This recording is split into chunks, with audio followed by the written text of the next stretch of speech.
everybody. We'll just get started. Here. We're at YouTube.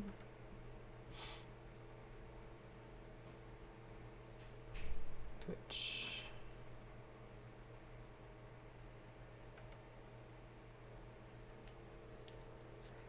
All right, can anybody hear or see me and or hear and see me and hear me? Should I do my is it smooth test by going like this?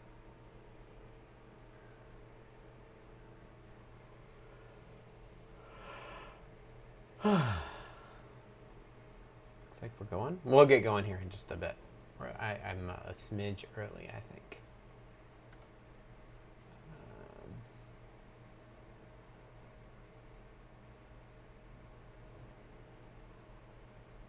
All right. Hello, Hams Labs. Thank you. Hi, Ken Wena. Welcome. Okay, so hello. My name is Scott. I work on CircuitPython for Adafruit. Let me tell you what those things are. Adafruit is an open source hardware and software company based out of New York City. I work here in Seattle, remotely for them, and I have for, I was thinking like it's gonna be 10 years in August, I think, which is wild.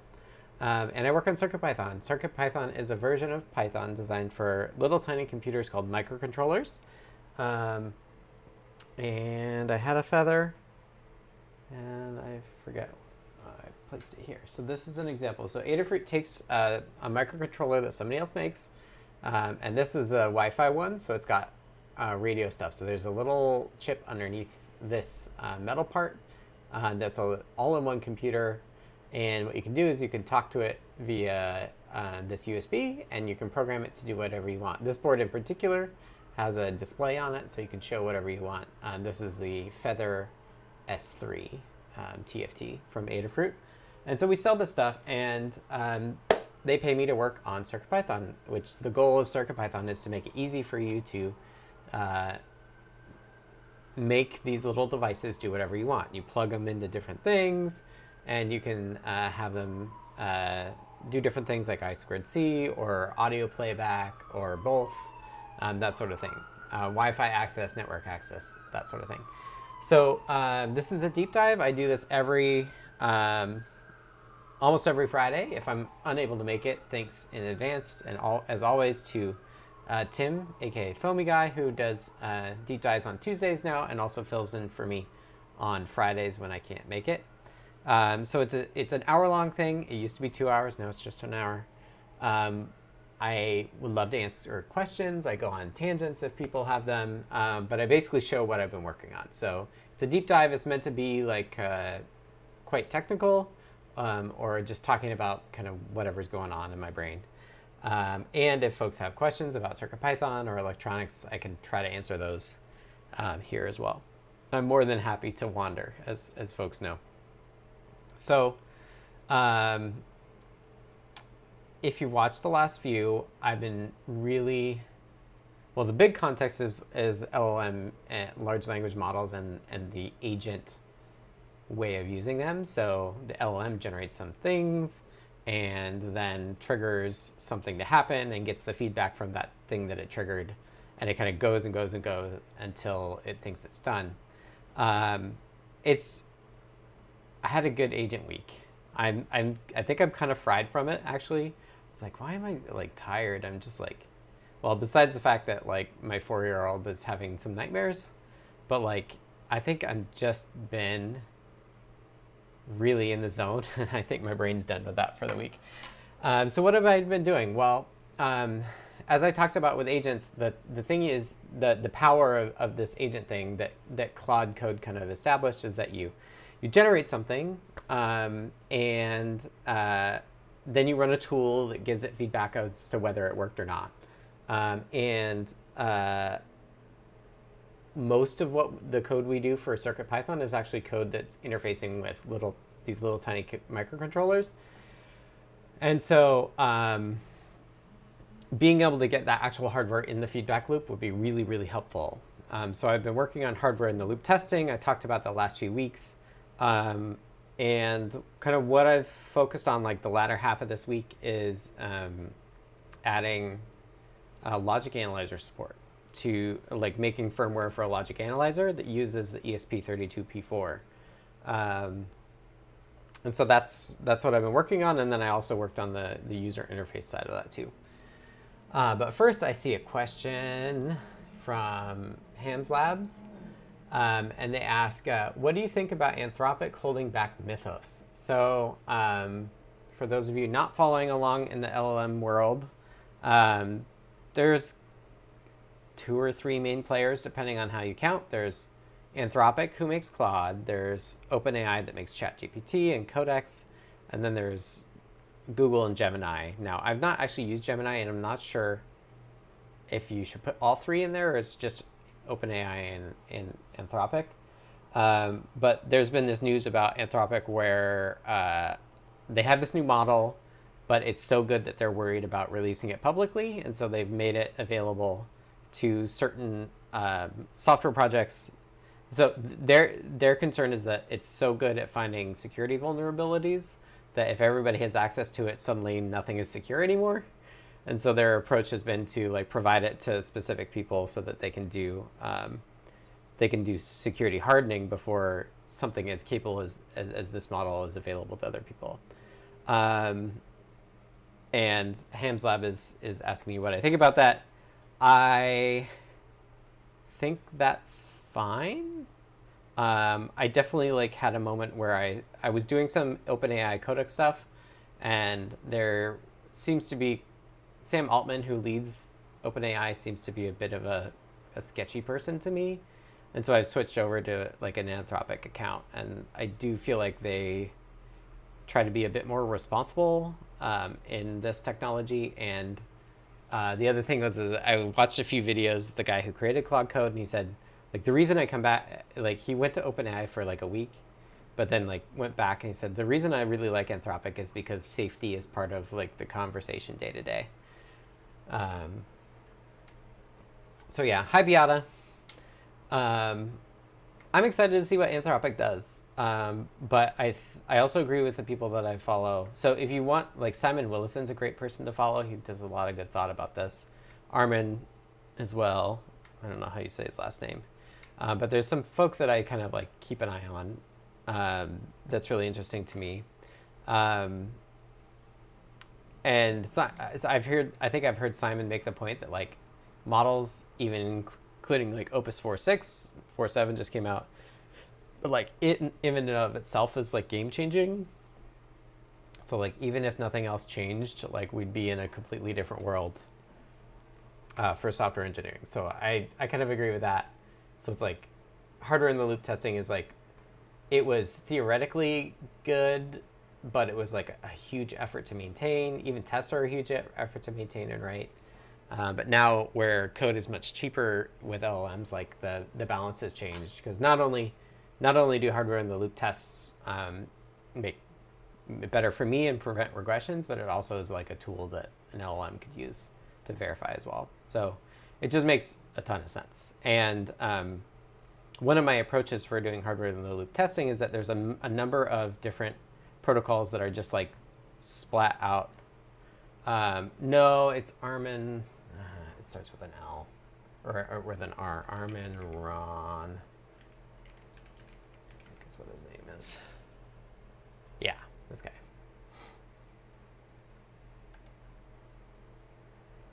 So this blog in particular, I follow.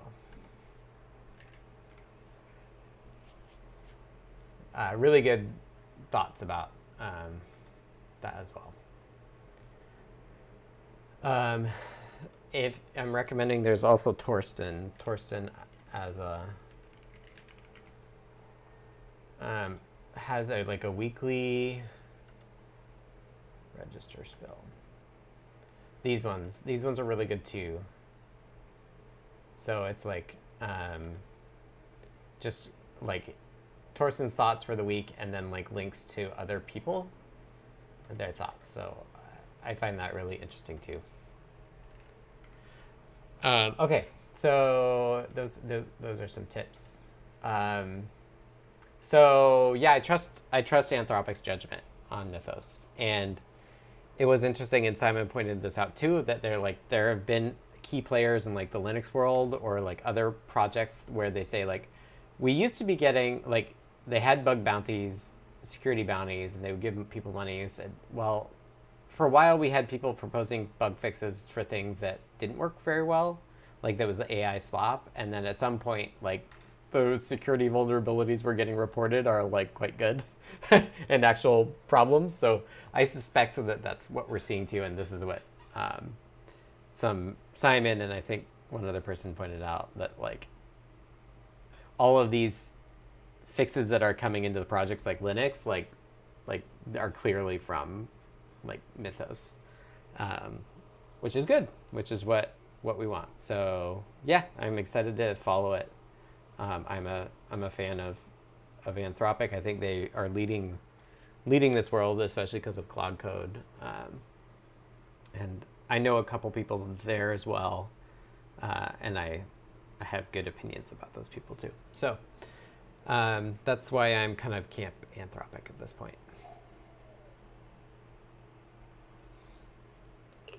So let's talk logic analyzer.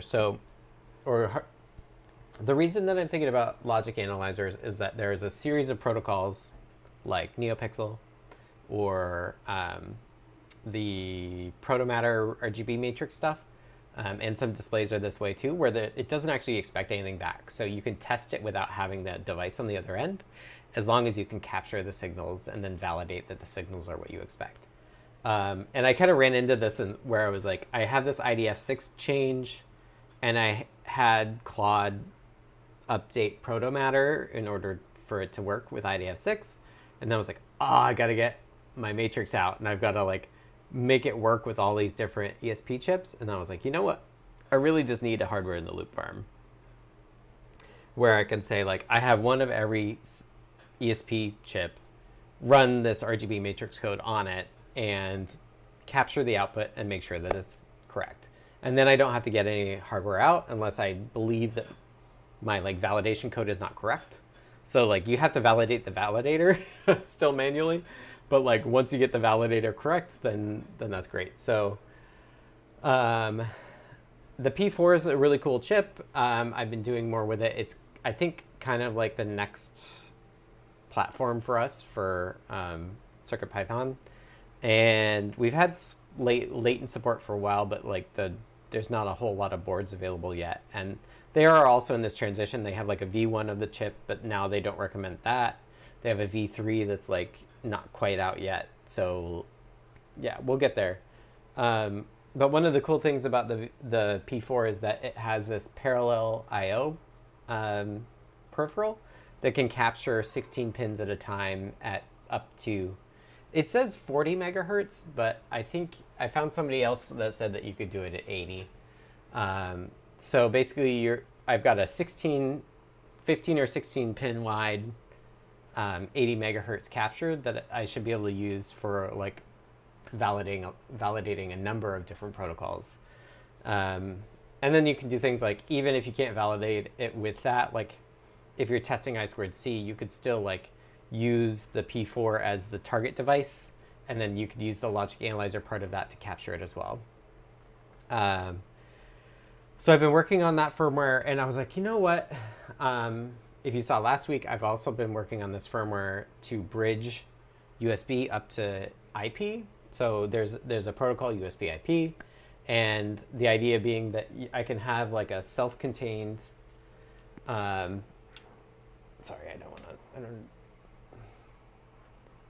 self-contained unit where like the only thing coming in is an Ethernet jack, and then Ethernet jack. So I don't know who pinged me. Sorry, I'll switch my audio output. So I like this idea of like having an Ethernet jack or like a single device, and it's all self-contained for hardware in the loop testing. Back when I first started, this is, I don't know how many people remember this, but within the first year of CircuitPython, like me working on MicroPython, which became CircuitPython, I was like, we need hardware in the loop testing if we want to be able to do this.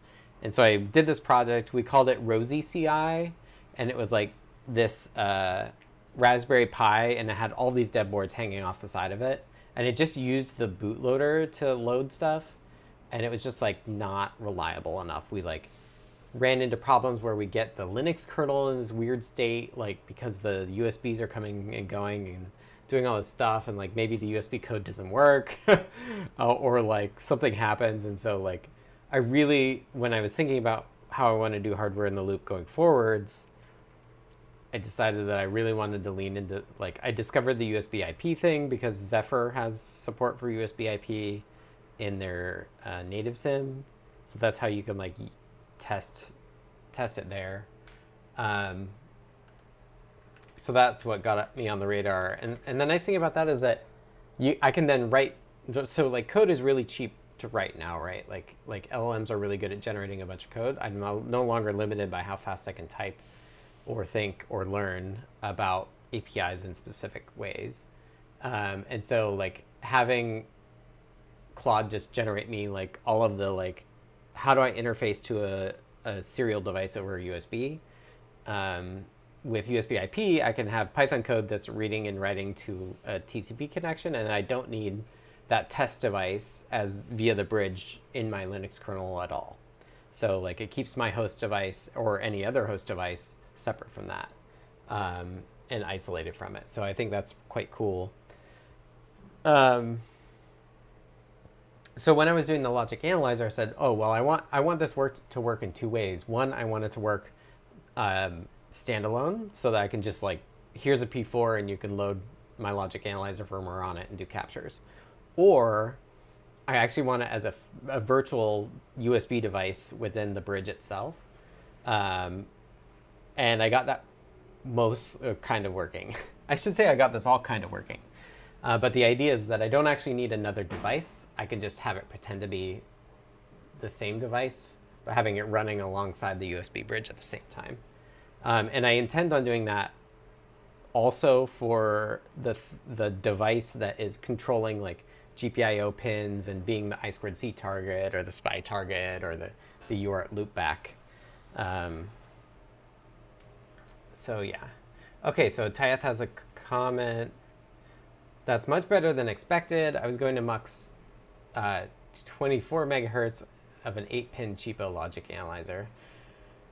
The P4 is really good for this, not only because it's pretty quick and it's 16 wide, but also that it's got the 32 megs of PSRAM. And the way that they've done it with the P4 is that the PSRAM is inside the package. So it's not on the chip, but it's in the package, and it's connected by like 16 pins. So it's like for every clock cycle, it's doing at least a byte, if not 2 bytes. And it's so close and like so controlled that they clock it at 200 megahertz. So like this PSRAM is even better than the PSRAM that you get on other things. It does take a lot of power. Like it's like, I was doing some board designs with it, and it's like 380 milliamps. So it's like not power efficient. And I would like to explore like, oh, if it's over Ethernet over PoE, can we just turn it off until we're going to use it? So Taya says, do you foresee any problems with latency over network USB connections, either on the host or the device? I was doing something and Claude was convinced that that was the problem. But I don't think it'll be too bad. So yeah, I don't think it'll be too bad. So like there's the core part of USB is timing sensitive, but like the higher levels are much less so. Like there are timeouts within the USB spec that are like on the orders of seconds. So far I've not had too much trouble, and I have proven out that I can do the logic analyzer as the virtual device over the network. One thing is that we're not right now I don't have the logic analyzer streaming. It doesn't, it just only fills up that PSRAM and then outputs it. I do have to validate that it's correct, because I think there's a problem. Only slide aware, but like tiny USB sends some host notify message, then the device waits a fixed time in certain situations.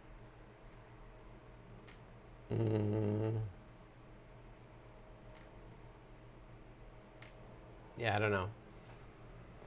The boundary that USB IP operates on is like the kernel low level, the low level of the Linux kernel. They have these like USB request blocks or something. They call them herbs.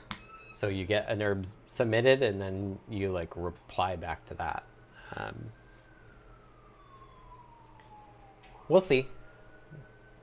We'll see how it works. But it's kind of nice you have a reference. So like when I was like, oh, exactly how does the Linux kernel work? I can actually have my Linux kernel host a device to somewhere else. So like if I'm working on my Python code that's doing USB IP stuff, I can have my Linux kernel be a server. My Python code can talk to it.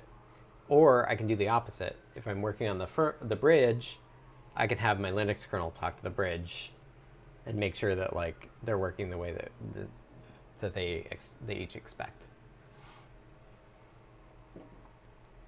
So, yeah. USB. Yeah. I should say, like, this is a very vibes project. Oh, and I realized that I didn't show you this. So here's Thorsten's website, and then I'll show you this other stuff. So if I've confused you on all the components that we have, I did write this Adafruit playground with links to like all the repos and an explanation about how they fit together. So the ESP USB IP bridge, this is based on the IDF, so you can actually run it not just on the P4, but on like an S3 with Wi-Fi. So you can host you need USB host and a network connection in order to do this. And then there's this ESP32-P4 logic project, which is the firmware that goes on the P4 to do the logic capture. It's done over web serials, and it started with the SUMP protocol, but I've quickly tacked things onto it. For example, you can put it in a mode to output a Perfetto stream instead, which I'll show you in just a second. And then there's viewtrace.dev, although I think I do want a different name for the like specific logic version of this. And I'll show you this in just a second, but there's a screenshot here. And another thing Claude has been quite good at is like protocol decoders. So I just say, make a NeoPixel protocol decoder and show the color of the NeoPixel in the circle. And so it works there. And then, so that's the like logic analyzer bridge side. And then there's also the like host side USB pieces. So PyUSB, USB IP backend. So this is a backend for PyUSB that talks to USB IP. This allows you to write drivers to PyUSB that either are like local or remote over USB IP. And then the PySerial PyUSB. So this is on top of that. You can write, it does the serial driver side of USB on top of PyUSB. And this is something that in theory we could port to CircuitPython as well, because CircuitPython has the PyUSB API for host. Hopefully that's a little clearer.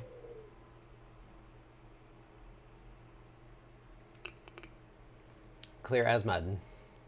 So I thought I'd see if I could get it working. I actually just went to try it. So this is not the version, this is not the Ethernet version.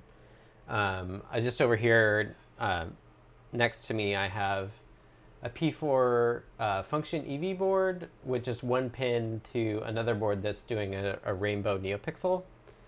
And so let's try to capture it. So this is localhost 10,000. You can also go to, let's see if it works now. Viewtrace.dev has a copy of it, and hopefully I was trying to fix this. Yeah, so if you want to play around with it, there is an example file here that Claude generated for me. And how does it work? So if we hide this, so here's our traces, I2C, NeoPixel, and SPI. You can use your mouse to zoom in and out which is why I created this domain in the first place. And now you can see just pulses, and you can like click it to measure it and see how long they are. And then, so this is like, Perfetto has this notion of counter, which I'm abusing to just go from 0 to 1 and show these as traces.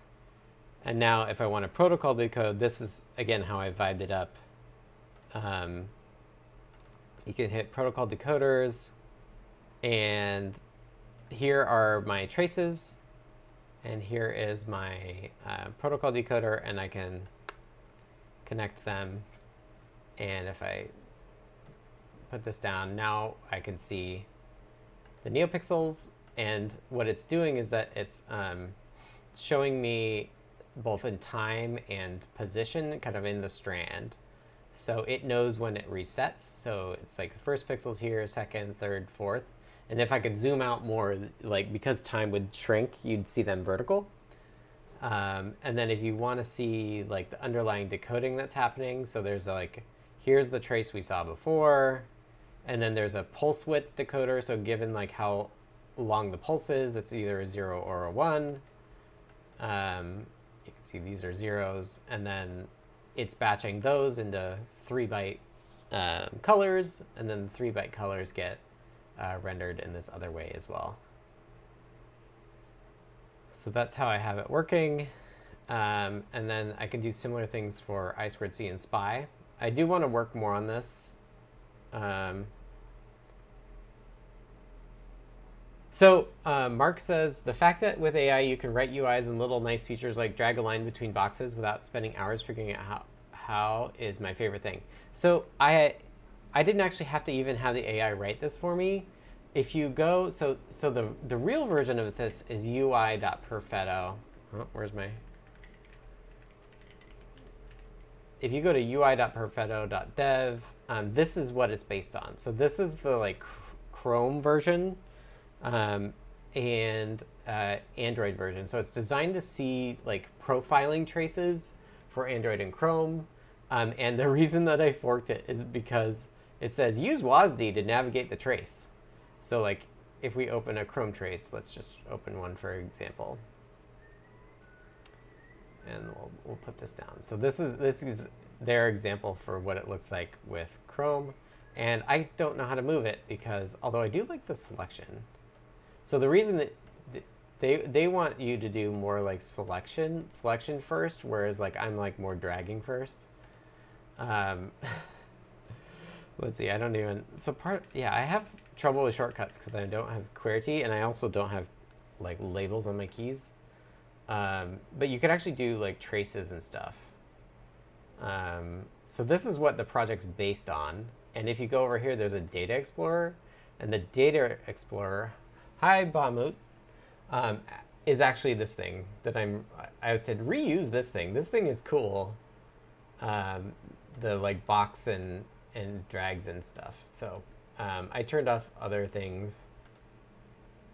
But yeah, like this basic thing worked out. So yeah, I didn't have to do the like UI fundamentals, but I just get to like take pieces and put them back together in the way that I want. So now I could say like, okay, let's hook up SPI. It's convenient that they're in the right order. I don't know if you can drag a second time. You can. And then if I collapse it, now our SPI has been collapsed into like some sort of data. I don't even know.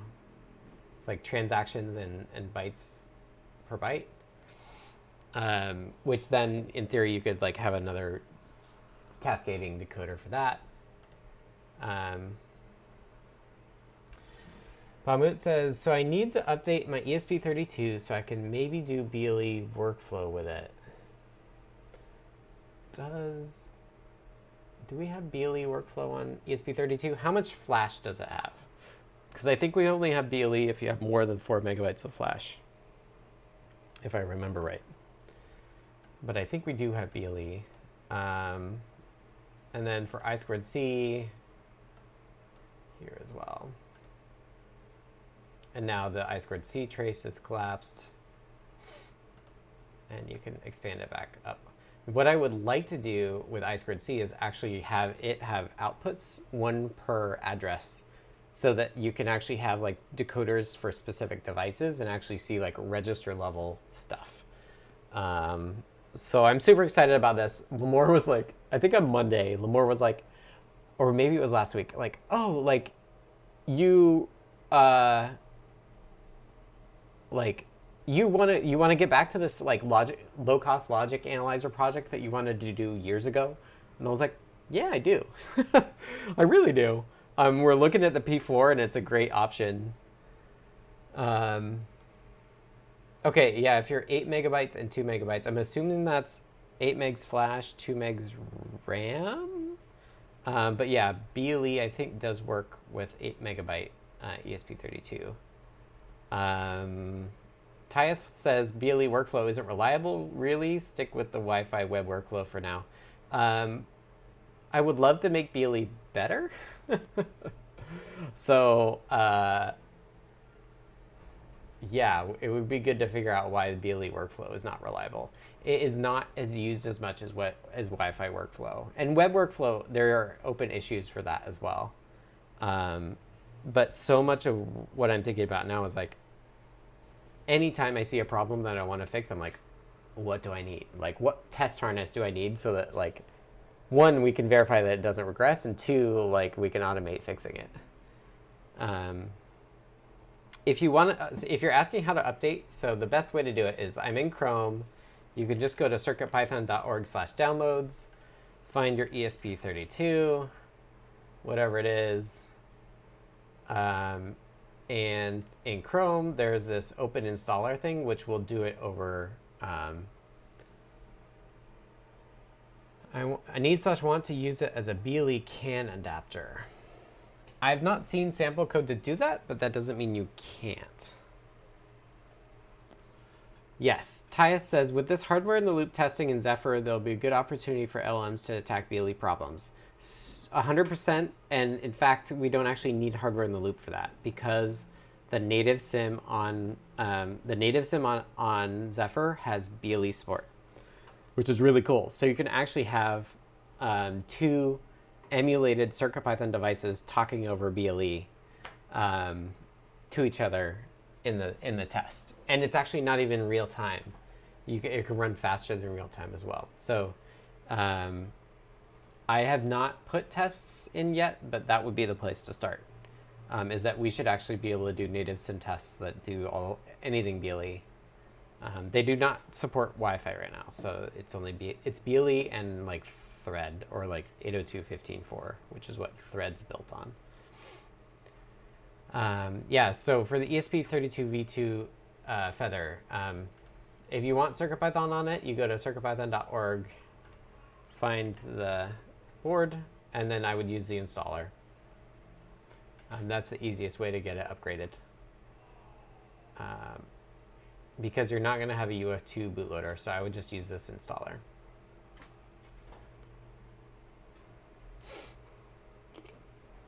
The simulated testing. Wish Arduino had that properly, but not quite the same as the board support STK-related BLE bugs.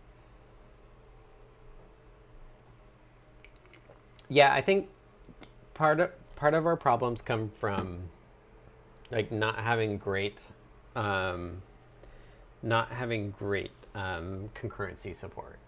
So like having a proper RTOS would be good. Bamut says, basically I have it set up to log my car with an MSP2515 CAN and an ADA logger. Do you want to? Are you trying to implement a standard USB or a standard BLE protocol for it? I don't think we have an example of that. I know there are BLE adapters that do it. But yeah, CAN is definitely a place where we could do more stuff. There was some YouTuber I saw one time that was doing more makery car stuff, and I think that is definitely a direction we could go. It's really like having more examples of like car interfacing. But like Phil and Lamore, who own Adafruit, I'm pretty sure they don't own a car. I'm pretty sure they don't have their driver's licenses because like they live in New York City, they don't need a car. So that's, I think, part of the reason like we don't have a lot of car stuff in Adafruit. Okay, so let's we're at 2:34. Let's just see if we can do this live. So one thing I noticed is that I was missing some stuff, missing some things. So this is how it works. So this is my local version of viewtrace. It's web serial based, so you just pick the device and connect to it, and it says, okay, we're connected to ESP32-P4 logic. We have 32 megabytes of memory, and the max sample rate is 80. We can do up to 16 data lines, and GPIO 27 is what has my NeoPixel on it. I'm going to do it at 80 because I want to push the boundaries, and I'm going to do half a second. So it's doing 80 megahertz times 500 milliseconds is 40 million samples, and it is scaling. So like it's only doing 1 bit. The parallel I/O can pack less than a byte into a byte before it happens. So that's convenient. And let's just see if it works. Yeah, so we're receiving data, and we got some data. It's interesting. I don't know. I don't think there's a way to delete it. But yeah, I can plug it into the decoder, and now we're getting we got a few colors, but we didn't get that many. And we didn't get any that, it's doing a rainbow. And I don't actually know why it's not evenly spaced. I was kind of curious about that. The device is on the network, so that might be part of it. But what I was looking for is like the inability to capture. And in fact, I'm looking at the,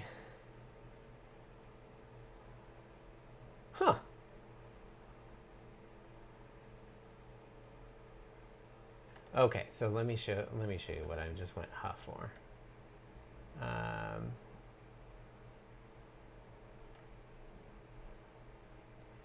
So there's two things that throw me off. One is that this many chunks were dropped, which is not good.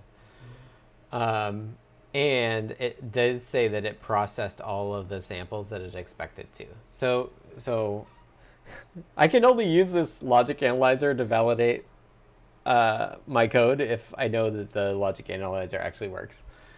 5161 chunks dropped. It doesn't say how many chunks there are total. It got enough samples, but it didn't.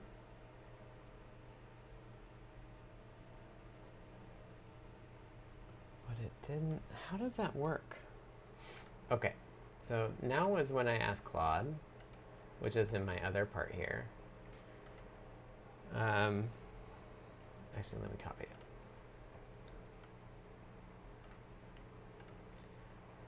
So I'm going to say, here is the new output.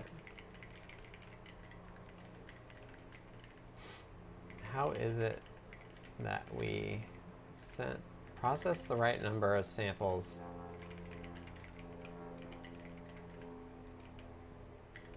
but also dropped chunks?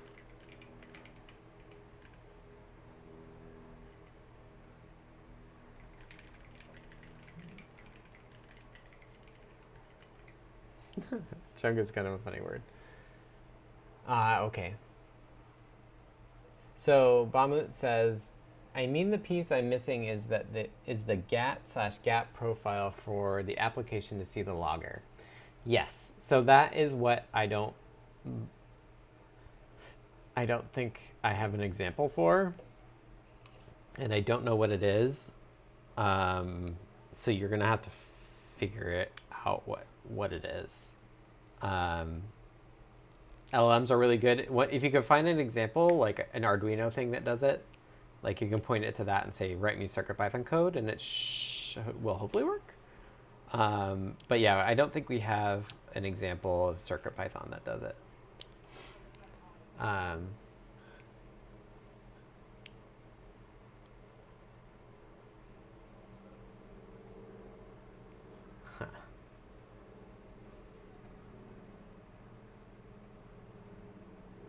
When a choke is dropped, the consumer never gets notified about the DMA buffer region, but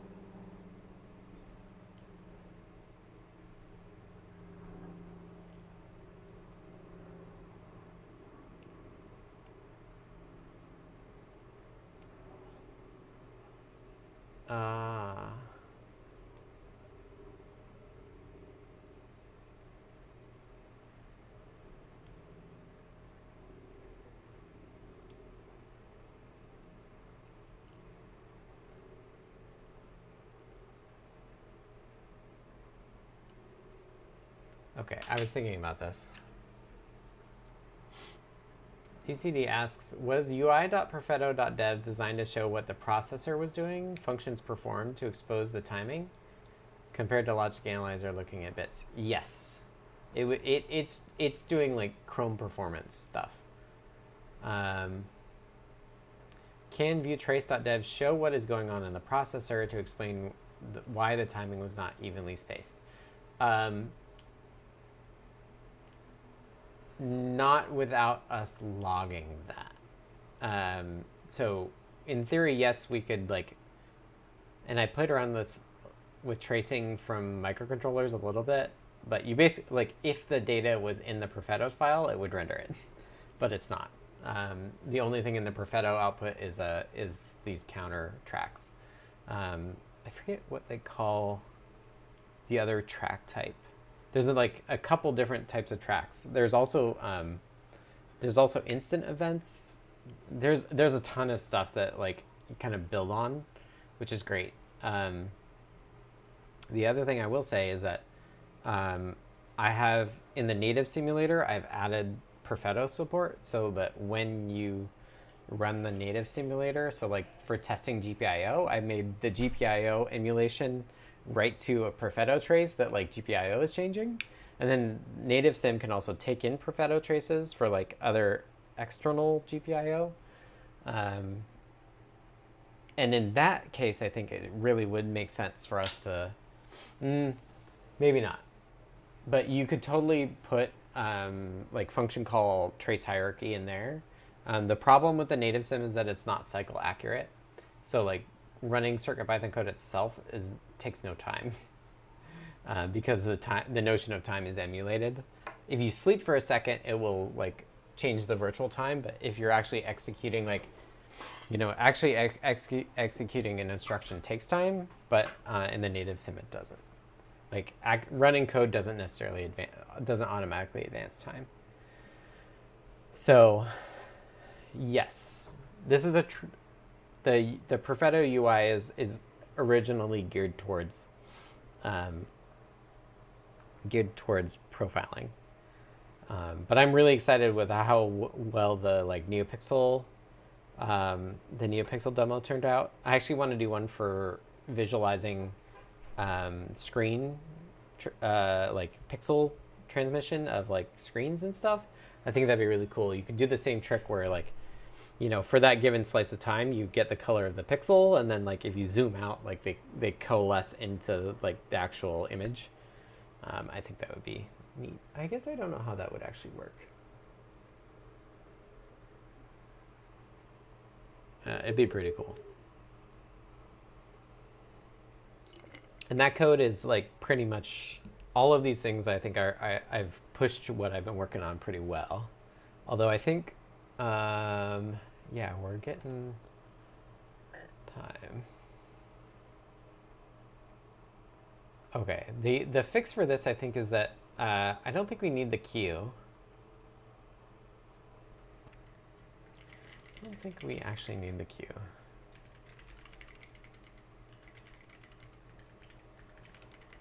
Because our buffers are contiguous. All we need to do is track the latest valid buffer.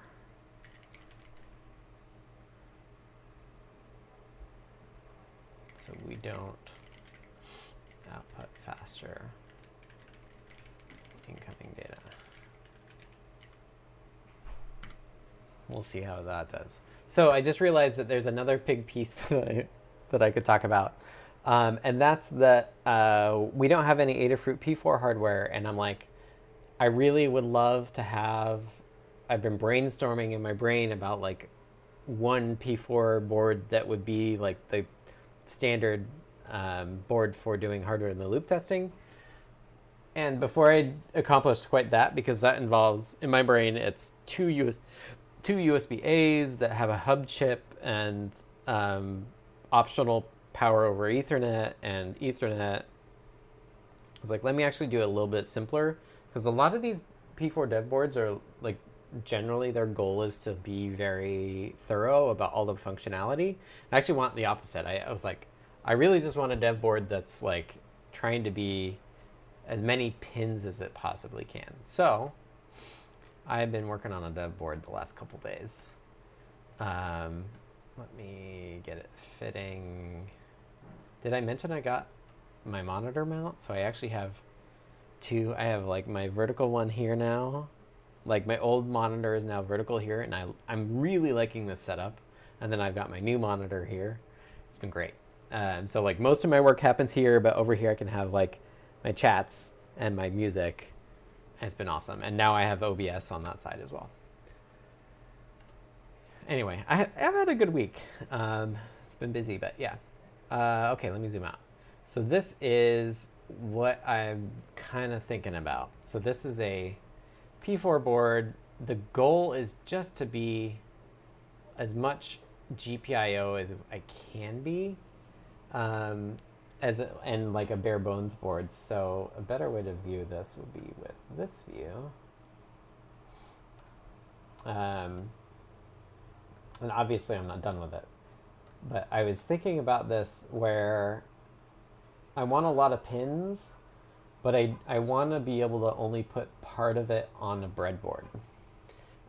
So I've been in the camp of like liking the jumperless, which I don't actually know where. I need to find it and test it. But a jumperless is a half-size breadboard that you can like automatically or programmatically connect things to.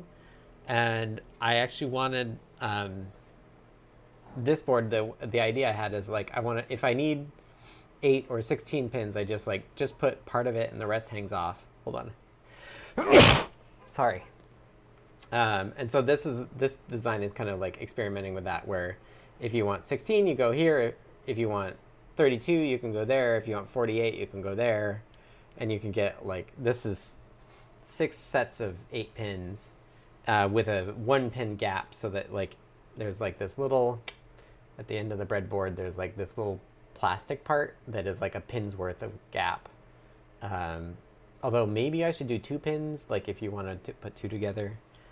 But yeah, so I've been thinking about that and trying to get, just learning the layout, and I want to do it in a way that I can have like a kicad design block that's like the P4 and all of its capacitors and the regulator that it needs, and like all this stuff like kind of like compact that I can then put into different board designs.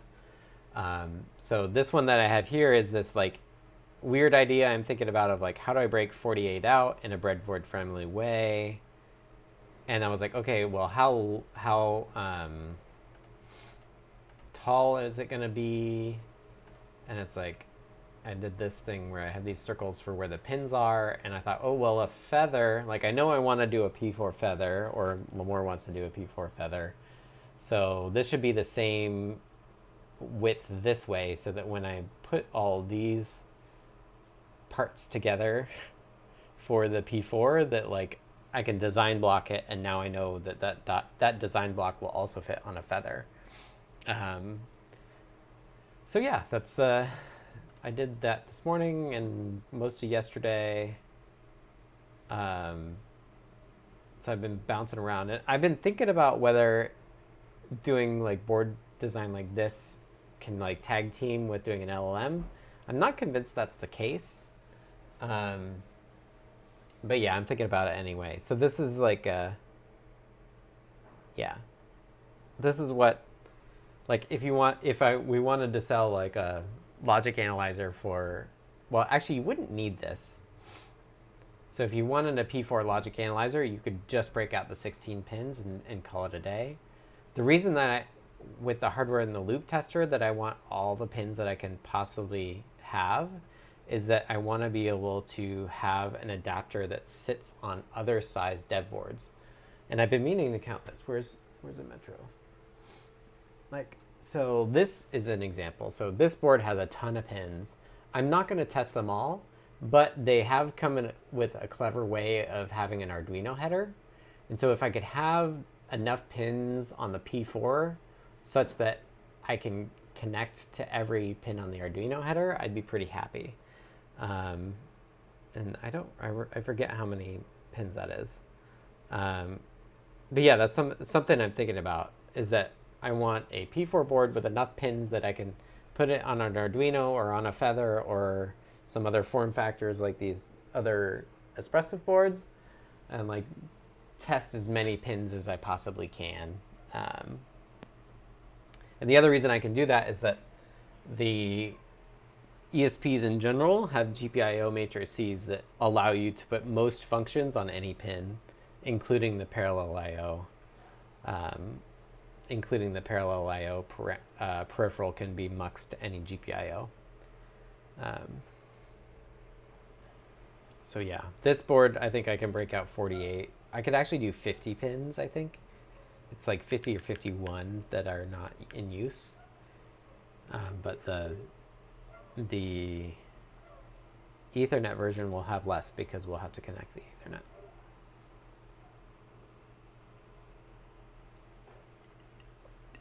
DCD says there were a lot of pins on the Raspberry Pi 2350 with its PIO. What are the P4 advantages? So I would definitely not rule out like having compatible, like this firmware also available on other stuff. The advantages of the Raspberry Pi, the RP2, is that the PIO can be clocked faster, so you can actually sample faster with PIO. The challenge with PIO is what do you do with that data? How do you, like, generally you want to sample fast, but your signals don't change that often. But you need something to do the run length encoding. So run length encoding is the idea that like you do 5 samples and it's all the same value. So you just say like 5 and then the value instead of 5 copies of the value. But you need something that can run length encode as fast as the data is coming in. So that's one of the challenges. And then the other challenge is that if you can't do that, you need to write it all someplace and then post-process it. And the P4 just has the advantage of being like lots of PSRAM. Not only is it lots of PSRAM, but it's fast PSRAM. So if you like the Raspberry Pi 2350 can also do PSRAM, but it's like 4-bit wide and up to like 60 megahertz or something. So like it's just a lot slower. And there's also overhead to that. So I don't know. I think the like bandwidth budget is tighter on the 2350, and then also the USB on the 2350 is only full speed, not high speed. So like the P4 also has high speed USB, so we could get more data off more quickly. If it's over the network, like the network is only 100 megabit per second network on the P4. So yeah, those are like, when I'm dreaming about logic analyzers, it's how fast does it sample and how wide. So like the parallel I/O on the P4 can do 16 bits, 16 bits wide at supposedly 80 megahertz. That doesn't necessarily mean that it's accurate. We got to verify that. The PIO could do 32, but like getting that data out of the PIO and somewhere else is the trick. So like you can't capture 132 at like 100 megahertz for 32 bits and then write it out at 4 bits at a time at 60 megahertz. Like you just, you can't do that. So either you like, yeah, like you got to get it the rate down to get it somewhere else in same RAM or whatever. And the other thing I was thinking about for this is like there's some newer Cypress chips that are designed for USB super speed, which is the like, oh, don't worry about buffering it too much, just capture it really quickly and get it up to the host computer over super speed USB. But yeah, there are people that are working on the 2350 as a logic analyzer too. But one advantage that the P4 has is that it's high-speed USB. And Bunny's new chip is also high-speed USB, which is interesting. So right now, I think the P4 is a good option. But that might change in the future. Any other questions? We got about 5 more minutes. This P4 GPIO is pushed to one of my repos. If you want to review it or help me with it, that'd be great. And then let's just take a look and see if we can figure this out. So did it agree with me? It made a lot of changes. One thing that I need to remember that I've not always is before you have the LLM do something, it's best to commit. So that if they go the wrong way, you can just revert it. When I was starting the P4 board yesterday, I needed to do a bunch of tedious pin naming, and I was like, oh, let's have Claude do it, and it did not succeed. And so I was kicking myself that I should have committed it before I had Claude do that. Okay, so the sample count is correct, but the data is wrong. Here's why. When a chunk is dropped, the consumer never gets notified about the DMA buffer region, but the trace doesn't know when a gap exists. It just increments the sample index. The next chunk that does make it through the queue gets processed as if it's immediately following the previous one.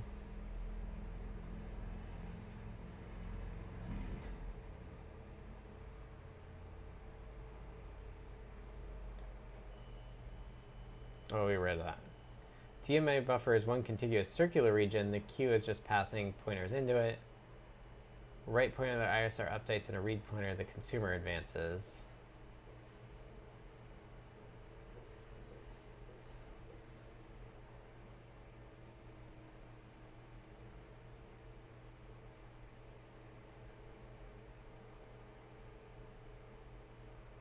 Partial receive. Yeah. Ty says, is this the field where FPGAs might shine or something? Yes, it is. Can the ULP core do anything while the other cores work, like the run length encoding?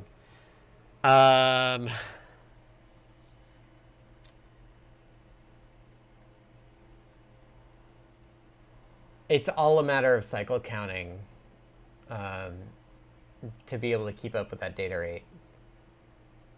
Mark says, yeah, I forgot to commit and made a bunch of AI changes too, and yeah, not ideal. Agreed. Yeah, I'm still not great about it. And then Love the Factory asks, are you using the same Zephyr workspace for different brands of MCUs? I am. Yep. I usually just have one Zephyr workspace that's on mainline. It's not actually mainline Zephyr. We have a few changes to ours. And I've been meaning to update it now that there's been more stuff coming in after the 4.4 release. Yes, that's the repo. I need to push to it with what I did today, though, I think.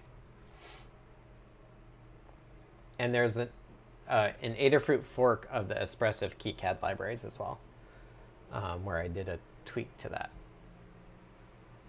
And you'll see it. It's a submodule of that repo.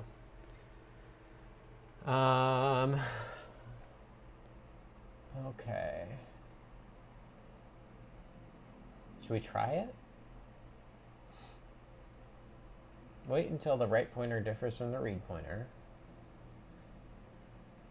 And then do the size.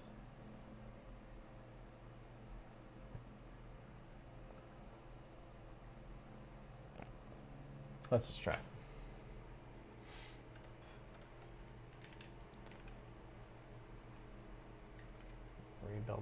flash it. Oh. My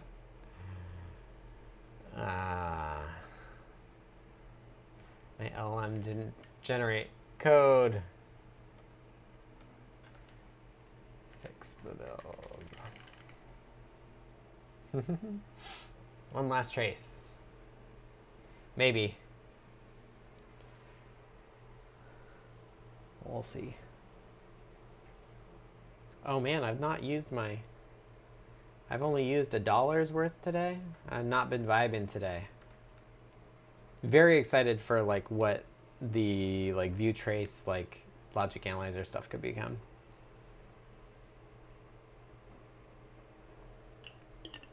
Like I'd love to be able to say like, oh, it's this like, oh, you decoded this address out of your I2C stream, and these are the options that we think it could be, and then you could pick like which device it is. What? That's not right. I will copy it myself. I know, I saw that same problem earlier. The sandbox has thrown it off. Oh, it just added the volatile.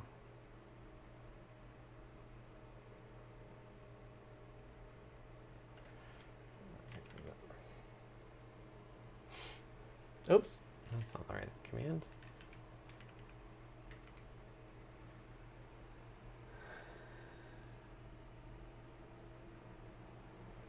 Yeah, blinking can use $1 some days, and some days I think I've spent a fortune on a feature, but it's nothing, and vice versa. Yeah, it definitely is interesting. A lot of this work with the like Perfetto UI stuff was like, I was doing like, I don't know, like $20 a day, but that's on a subscription. It's not actual, it's like, I'm paying the $200 for the month anyway. I wanted this to actually know that like, should I switch to API pricing or should I do, continue on the subscription? And I did like a $30 day, and I was like, okay, like, I do enough of days like today that I should just do the $200. Okay, let's see if it works, and then we'll get out of here. So we do logic analyzer, we connect, and it saved our settings. Let's hit start capture. Oh, that looks much better. That looks much, much better. Look, they're all evenly spaced. Ha, let's do it. Let's do it longer. So here I'm just taking my time. Oh, I can't do 5 seconds. I can do 2 seconds. Let's see how it does. I do like that it's streaming out. It's just like it's streaming back slower than what's being written to PSRAM. Ah, look at this though. There are like some hiccups.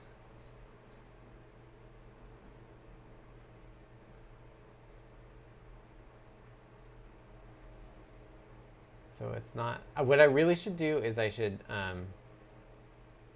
it looks like it repeated. The other thing I was thinking about doing is that, so I wonder if this is caching. I wonder if this is like this is a result of a cache from here. Like it's a cache hit line problem. Let me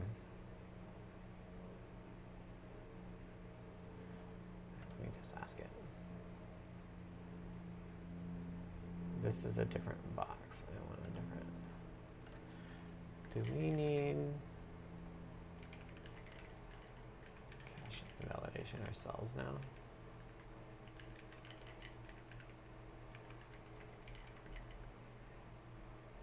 The safe thing would be to just wait. And maybe we just do that.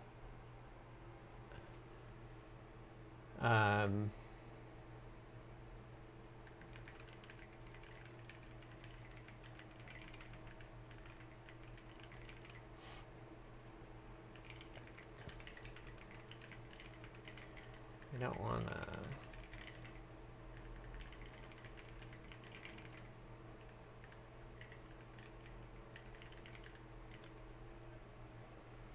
I think I have a recent commit for this. All right, let's wrap up. I can do this all day long, literally.